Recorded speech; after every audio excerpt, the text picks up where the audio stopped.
Morning, welcome to CATEX TV. My name is Frank Fortunato. Today is Friday, October 4th, 2013.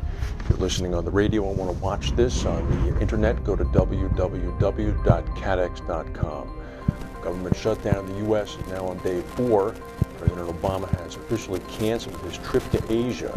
He was to have left on Saturday evening for a 4-nation trip, including the Pacific Economic Summit in Bali.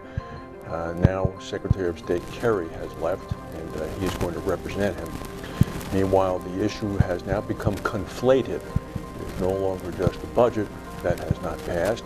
It is concerns about the October 17th deadline for raising the debt limit.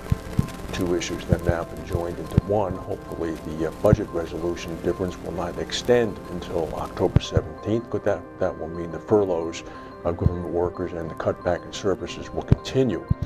Warren Buffett was on CNBC yesterday afternoon, and he said that Congress will reach a deal on the federal budget and borrowing limitation before their potential deadlock triggers a U.S. default. He said, quote, "We will go right up to the point of extreme idiocy, but we will not cross it."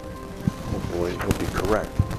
Reports are coming out now that Stephen Cohen's SAC Capital Advisors is in discussion to sell its reinsurance business. This is as a $14 billion hedge fund deals with the fallout of the long-running insider trading probe. Cohen's outfit is now trying to convert itself into a so-called family office, which means it has to divest itself of non-family-owned assets. Multiple parties apparently have expressed an interest in the reinsurance company. The company's board is apparently considering various options, which could include, but are not limited to, a wind down of the business. Everybody's asking to be anonymous. The insurance arm, with about $500 million in assets, is a source of outside capital that does need to be returned or dealt with in some ways to make the transition to a so-called family office categorization possible. Well, there is a hurricane now. Probably as of about 15 minutes ago, the National Hurricane Service upgraded Tropical Storm Karen to Category 1 hurricane. It whacked extreme South Florida yesterday with a deluge of rain as a tropical storm. And as of right now, it's about 250 miles south of the mouth of the Mississippi River. It's going to hit the Florida and Louisiana panhandle at some point early this afternoon. Both governors in Louisiana and in Florida have issued states of emergency for those areas. The Federal Emergency Management Administration in Washington is calling back furloughed workers who are not going to be paid in order to get them involved to help with the expected cleanup and emergency response. Oil rigs in the area, oil platforms, have also been evacuated. Meanwhile, in the Middle East, international experts preparing to destroy Syria's chemical weapons arsenal said that they've made encouraging progress in the past few days, and they expect to carry out on-site inspections very, very shortly. The Organization for the Prohibition of Chemical Weapons and the UN said the documents handed over by the Syrian government look promising. Now, of course, after reviewing the technical diagrams, on-site inspections are going to be needed.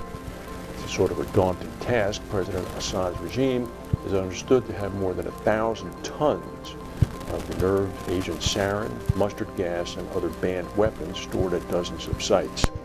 And in case you're interested, President Assad said in an interview he hasn't made up his mind yet whether he's running for president again next year.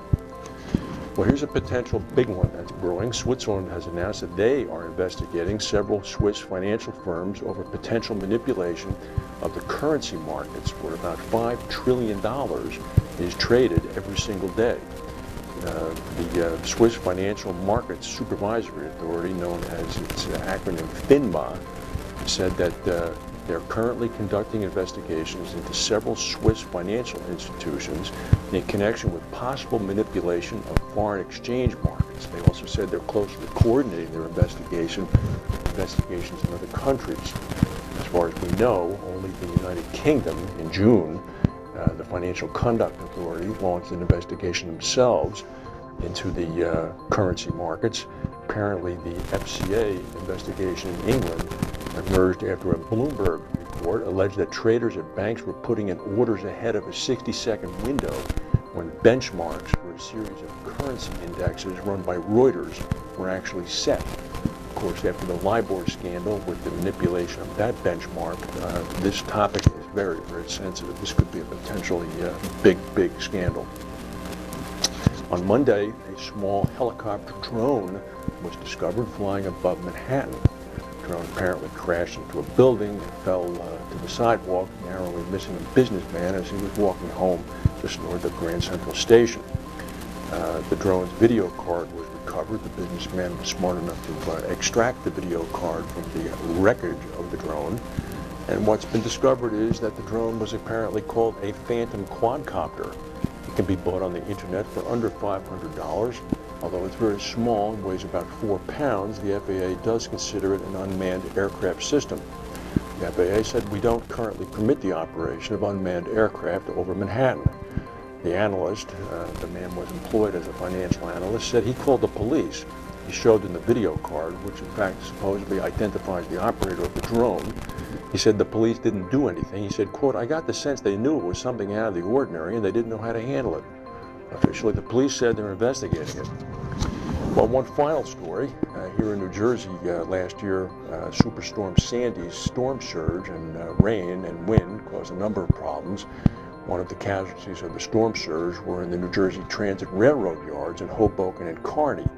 Some 273 rail cars and 82 locomotives were in fact impacted, causing about $120 million in damage.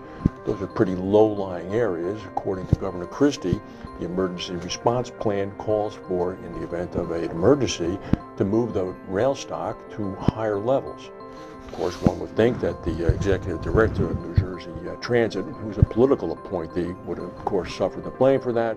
But Governor Christie has identified a low-level manager, a civil servant, not the mass transit chief, as the culprit.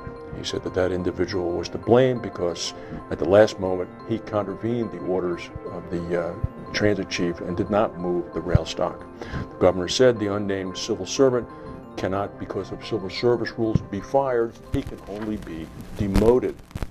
No word yet on what that unfortunate soul is doing, possibly mopping the floor. If we have any breaking news, we'll come back and tell you. Have a good weekend, and we will talk to you on Monday.